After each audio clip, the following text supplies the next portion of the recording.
Audience, welcome to Viewpoint from Overseas. This week again, this is Sabahat Ashraf. I also write under I Faqir and Ms. Azam Saab, and we are very fortunate today to have with us Ms. Reham Khan, journalist, activist, and also a prominent personality now within Pakistan and otherwise. So we've been wanting to talk to you, Reham Saiba, for a while. Not because the usual reasons often, because you're a journalist in your own right, and now that you have seen Pakistan and that region at very close quarters. And so our audience often, especially our English audience, doesn't get that, non-Pakistani audiences, don't get that visibility into the personalities and the nation. And I personally still get startled when people make these uninformed statements, either Pakistanis or Britishers talking about India or Indians talking about Pakistan. So, but where you are, first of all, let's get an update. You are based in the UK and you are continuing your work now mainly as an activist rather than a journalist and public personality.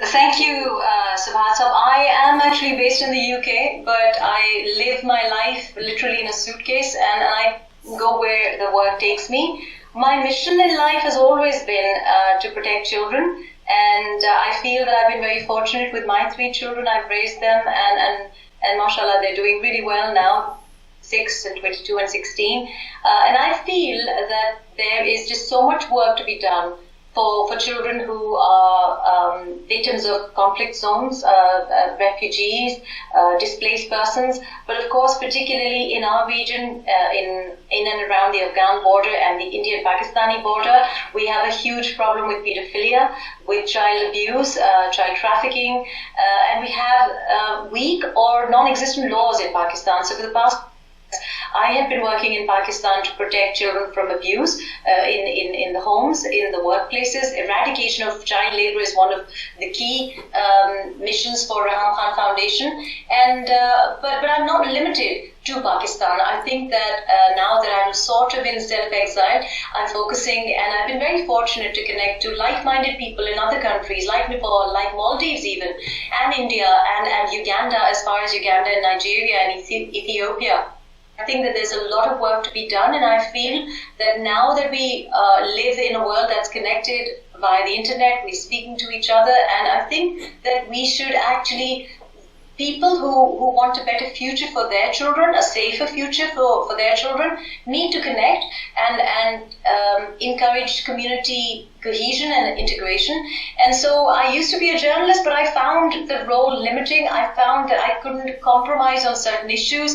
I became I suppose, to be a journalist, and I think it's very difficult to remain neutral in a world that is so polarized, and there is so much wrong being propagated across the world. So I felt that it's journalism still, but with a social activism twist to it. So I guess we were trying not to cover too much of the same ground that we did in our Urdu show, and we invite our audiences to listen, especially those that can understand Urdu Hindi, to listen to our Urdu show, because you covered this in pretty great detail with some of your work. And personally, I find it really interesting to see that you're also interacting with Nigeria, which is where I was born and spent the first part of my life. But so where are we in terms of, let's start from the South Asian situation. That is correct, yeah. So we have the situation where, Pakistan and India are interacting over Kashmir, and as you were saying in our Urdu show, there seems to be more afoot here than we realize. I mean, we are being sold a bill of goods by the governments and by often the media. I don't know whether they are selling a bill of goods or whether they themselves have been taken in. I mean, the role of the Indian media has come under great criticism, both in India and in Pakistan. And in Pakistan, our media, we often find, are operating in a very challenging situation, right? So it seems like they end up doing a decent job because they have to be on the back foot. Where do you see this going, both in terms of the media, in terms of Kashmir itself? Where are we? I see the world heading towards extremism and extreme right-wing ideology across the world. Look at the US, look at the United Kingdom, look at Brazil.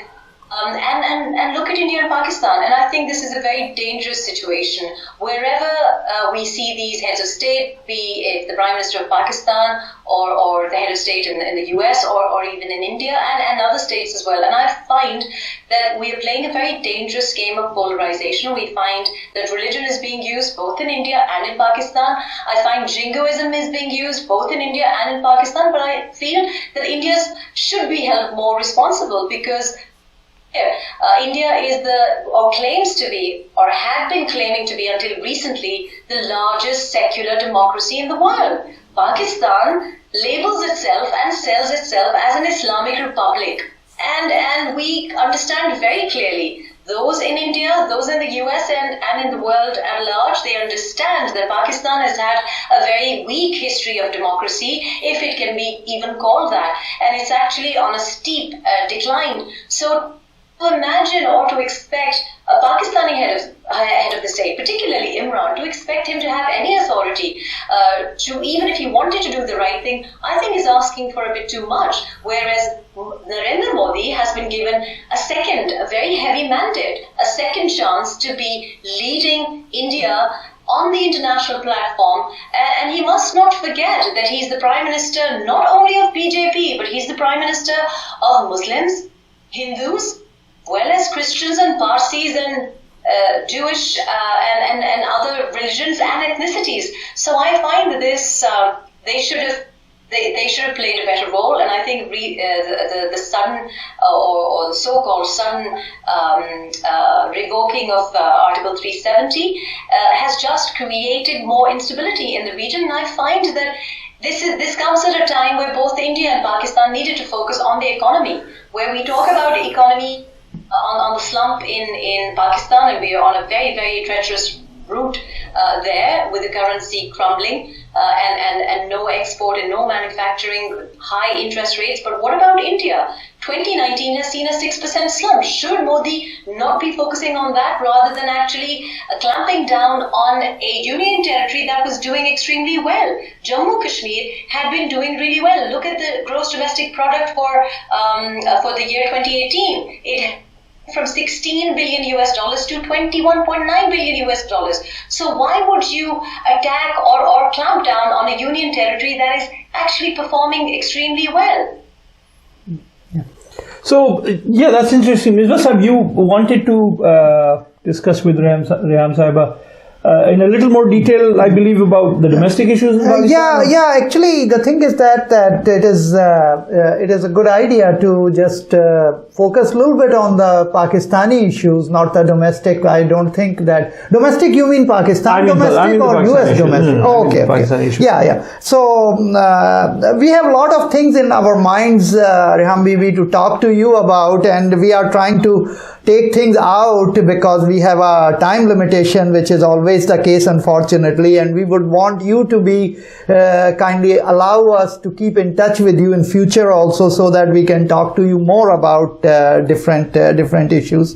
Technology, if you're not shut down like the media channels in Southeast Asia, and if I'm not shut down or have a disappearing, I will make myself available whenever I can. I'll appreciate that. There's a reason we operate in the diaspora, right? Yeah.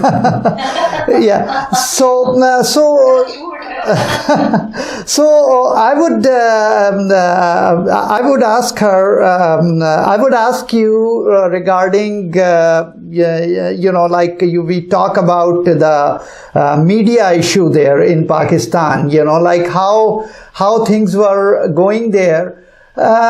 What kind of future you see there? I mean, the thing is that media is slowly being squished and crushed, and it is being forced to say something and not say something, and this Pamra thing came.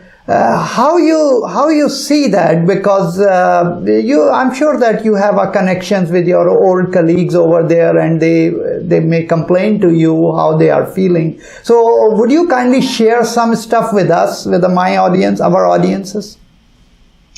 Well, basically, I think that this has been quite a designed campaign. So in the last 10 years, when we talked about the surge of electronic media in Pakistan, I was already quite nervous about it. I arrived in the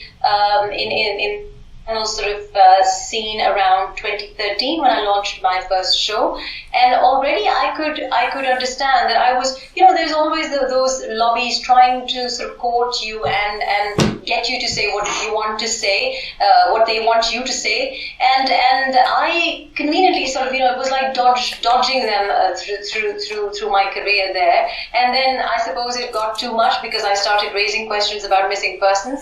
In Balochistan, I started doing questioning the role of the judiciary and sort of asking about the same things that the Pashtun Tahaffuz movement, PTM, is doing now.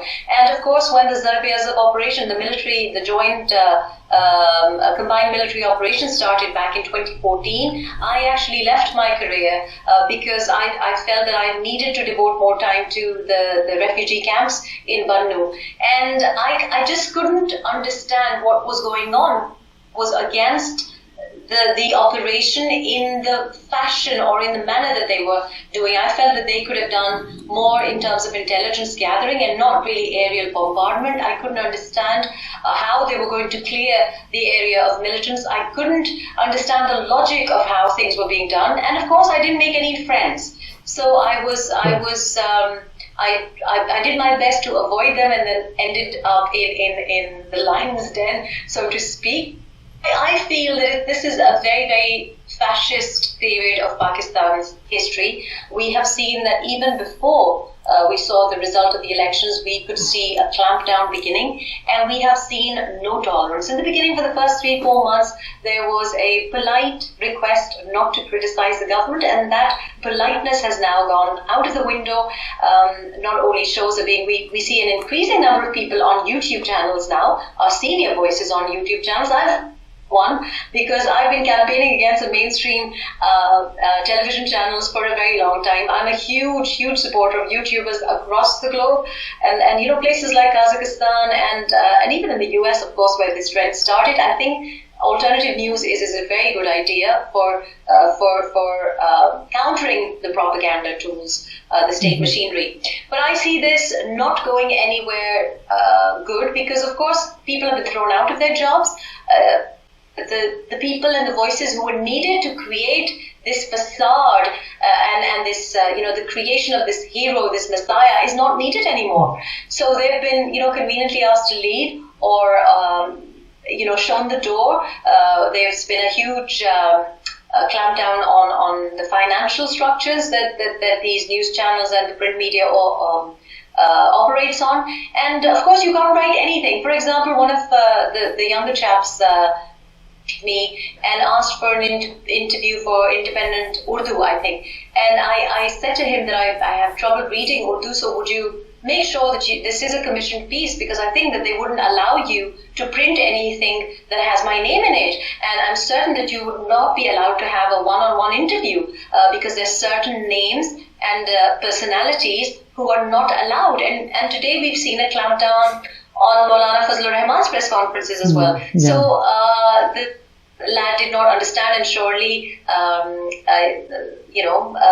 he was told that, I'm sorry, the interview is very nice, but you can't edit it and run it. It's because it is Reham Khan's name in it, and so we can't run it. And this is true for many personalities. You've seen Gulal Ismail escape to the US, right. and so I don't see this improving anytime soon if this system continues. So, but speaking of, and also because we're limited on time, speaking of the Lion's Den, one, if you don't mind indulging me at least, and you've always been very open about things, I've always been challenged by the fact of how you actually ended up having a relationship or being so close to someone who now, I think even as a journalist or afterwards, you've had difficulty grokking. Could you sort of give us a little bit of an insight into that? I mean, what was the process of getting into that orbit, so to speak, and then what was it that caused you to leave the orbit? I mean, you've written a whole book about this, but Yes, and I was going to say, Sabahat, anytime anyone asks me a question now, because Read the book. I've such a private life, and then one fine day I just let out everything about my life, my mother, my father, my brother, and they didn't like it very much as well. My family is quite a private family, and so anyone who asks me a question, what's your film? And I say, read the book. Anyone who asks me a question about my exes as well, I say, read the book.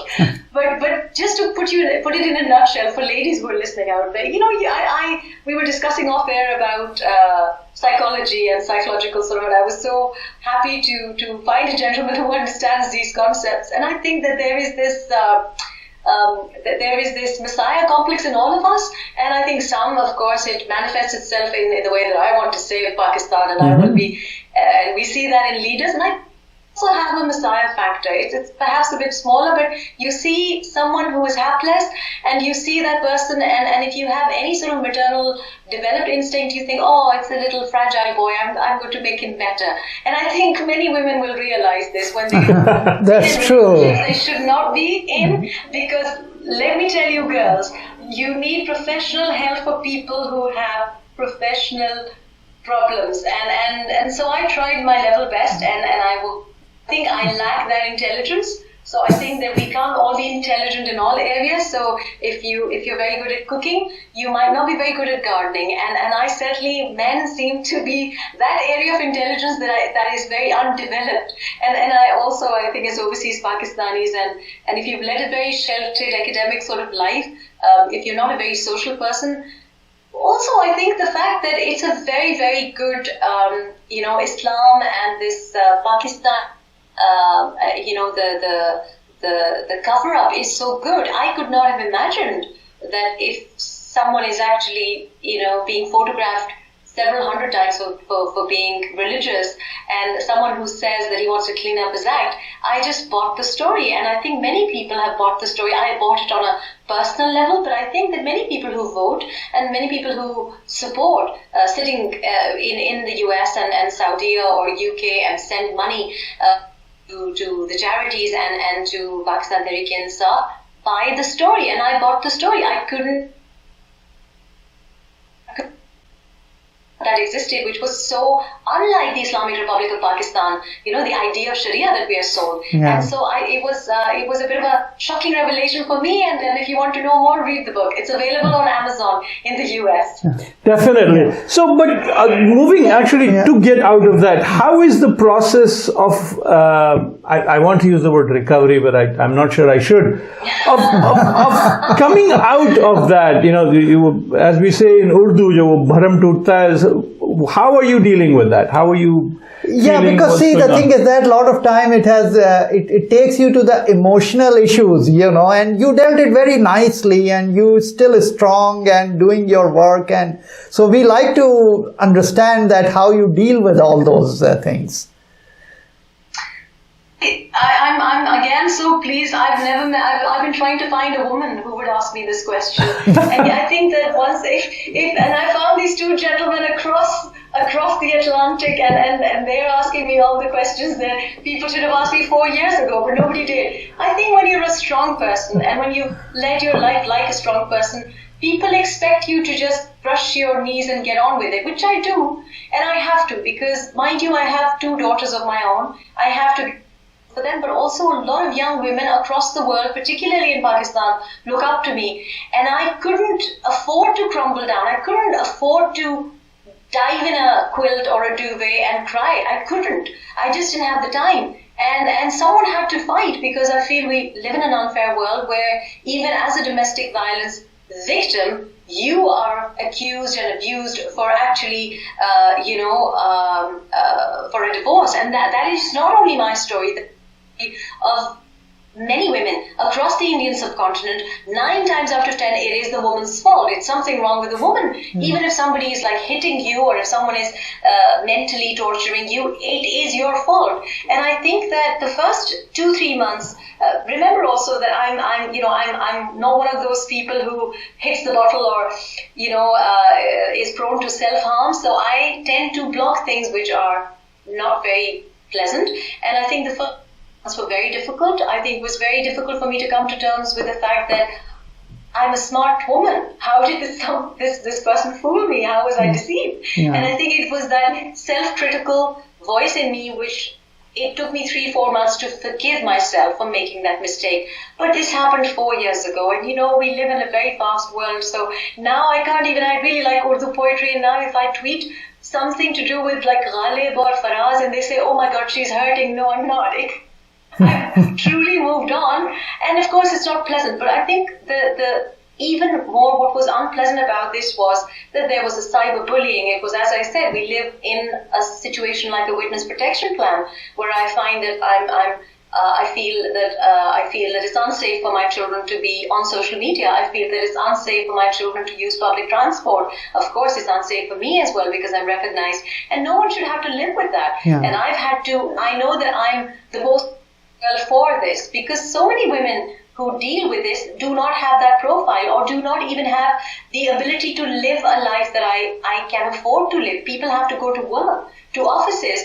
And so this has given me another path in life to campaign and to actively, aggressively campaign for advocacy for women who are bullied via internet. Cyberbullying is a huge problem, but also stalked. And this is the problem of women and the US.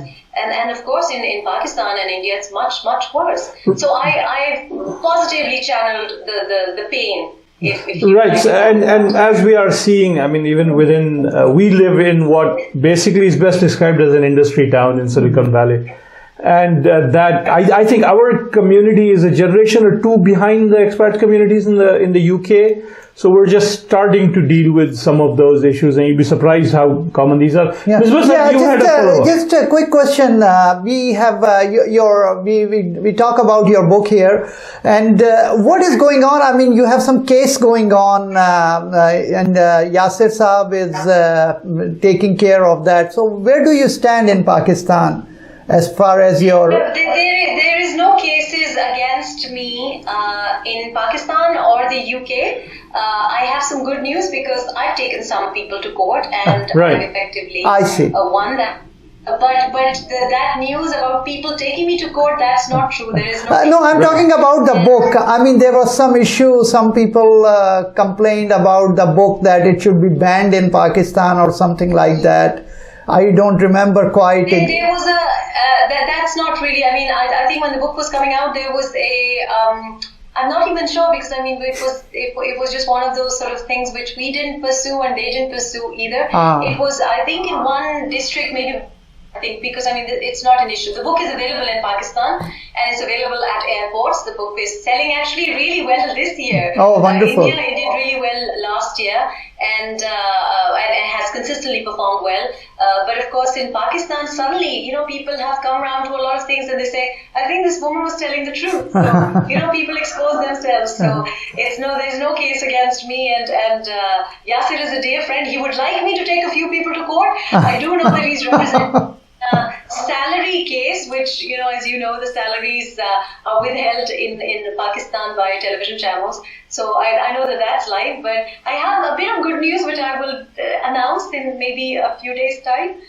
And I think that it means a lot to me actually, because my integrity means a lot to me, and it was important for me to show that this was my bid for Pakistan and for the world at large to educate and to create awareness. I just don't want people to fall in the trap that I did.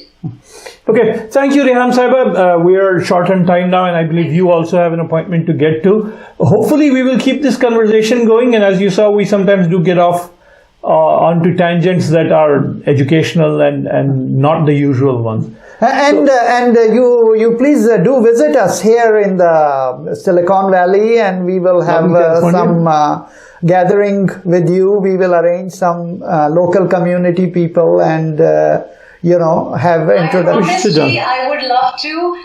All my family lives in the US. Other than my children and myself and one maternal uncle, I have no family in the UK. So my family in the US is very upset with me because I've missed a couple of weddings also. But Right. November, inshallah, I have a plan to visit a few US cities, and of course, I mean Silicon Valley. Why not? that would be perfect. invitation like that, especially if there's some sort of offers of nice halim perhaps, then I will certainly prioritize. We have some very good Pakhtun food in Fremont particularly. Yeah. So you Afghan should definitely food, yeah. swing Afghan food and Pakhtun restaurant, food. yeah, And we have a couple of perfect, Pakistani yeah. Pakhtun restaurants as well. Well, Anyways, absolutely, that's an invitation I cannot refuse. So we shall see you. pretty Yeah, decent inshallah. try. Yeah. So audience, you heard Reham Khan Sahiba, and we do highly encourage, if you at all possible, to listen to our Urdu show as well. And we will try to keep in touch and keep updated with Reham Sahiba and the general issues. We do, as she said, would invite you to actually listen to the actual facts and make your own mind up there. In the meantime, Allah Nigeban.